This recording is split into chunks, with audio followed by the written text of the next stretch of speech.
My name is Eleanor Chambers. You can verify that in 30 seconds. Federal judge, right? And I'm the Pope. You people always got a story. Empty your pockets now or I'm taking you in for obstruction. Don't move. The cart slams sideways. Groceries spill across the floor as a man is shoved hard into a shelf, his shoulder hitting metal with a loud crack. Inside a packed supermarket, shoppers freeze. Phones come up. Someone whispers, "Is that a judge?" It is. Federal Judge Marcus Ellison, calm, composed just seconds ago, is now being grabbed in public by a man claiming to be an ICE agent.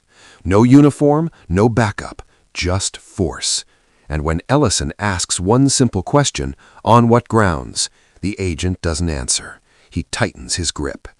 That's when it crosses the line. Because this isn't an arrest, it feels personal. The agent leans in, voice low, almost angry, like this isn't about the law at all. But then something shifts. A store employee points up. "Sir, everything here is recorded."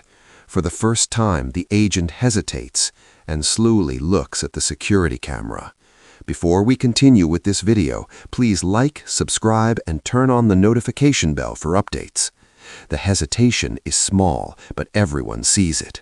For a split second, the man holding Judge Marcus Ellison doesn't look like he's in control anymore. His grip loosens just slightly, eyes flicking from the camera back to Ellison. And Ellison notices. He straightens as much as the hold allows, voice calm but firm. "If you're going to detain me," he says, loud enough for the people filming to hear, "you'll do it properly." No shouting, no panic, just precision. That alone shifts the energy in the store, because now people aren't just watching a man being detained, they're watching a federal judge being handled like a suspect without explanation. A woman near the checkout steps closer. "Sir, do you have a warrant?" she asks, unsure but emboldened. The agent snaps his head toward her. "Step back, this doesn't concern you." But it does now. It concerns everyone. A store manager appears at the end of the aisle, hesitating before walking forward. "We need to verify what's happening here," he says carefully. "If this is official." "It is," the agent cuts in sharply, flashing something from his pocket again, too quick, too controlled, not long enough for anyone to actually read it. Ellison watches that moment closely, then his eyes narrow just slightly. Recognition, not of the badge, of the man. "You," Ellison says quietly, almost to himself. The agent's jaw tightens, and that's when it becomes undeniable. This isn't random. There's history here, something unresolved, something personal. Around them, phones keep recording. Someone mutters, "Why is he not showing ID properly?" Another voice adds, "This doesn't look right." The pressure is building, and the agent feels it. His grip tightens again, more aggressive now, like he's trying to force control back into the situation before it slips completely. "Move," he orders, pushing Ellison toward the exit. But Ellison doesn't move this time. Not a step. The aisle goes still. Two men locked in place, one forcing, one refusing. And then Ellison looks him directly in the eye and says, just loud enough for the cameras to catch, "This has nothing to do with an investigation, does it?" The agent freezes, just long enough to make everything worse. The silence doesn't last. It breaks the second someone says it out loud. "Wait, that is Judge Ellison." Now the entire atmosphere shifts. People who were standing back start leaning in. Phones are no longer casual. They're steady, focused, recording with intent.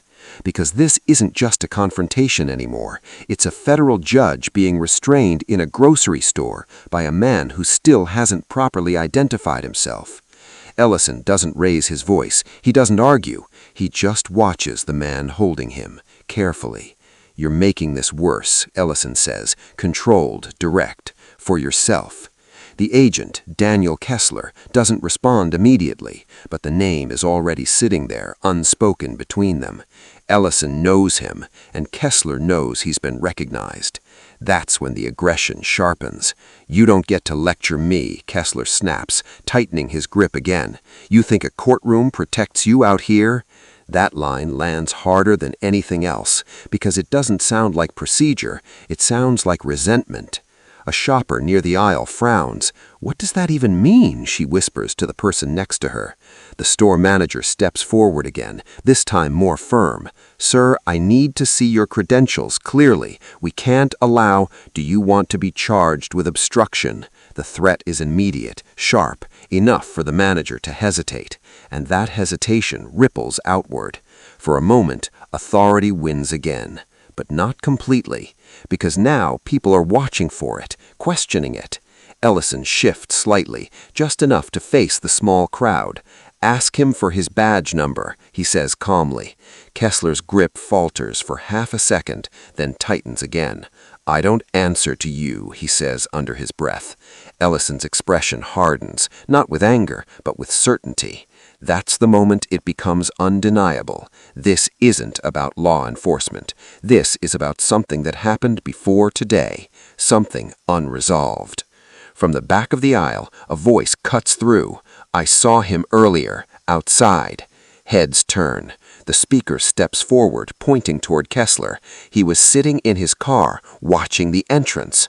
The words land like a shockwave. Watching, waiting. This wasn't chance. This wasn't coincidence. Ellison hears it, and for the first time, something shifts behind his calm. Not fear, confirmation. He looks back at Kessler, voice lower now. "You followed me here." Kessler doesn't deny it, doesn't explain it, doesn't say anything at all. And that silence says everything, because now the crowd isn't just watching an arrest. They're watching something that feels planned. And just as the tension peaks, Kessler suddenly shoves Ellison forward again, harder than before, forcing him off balance toward the exit.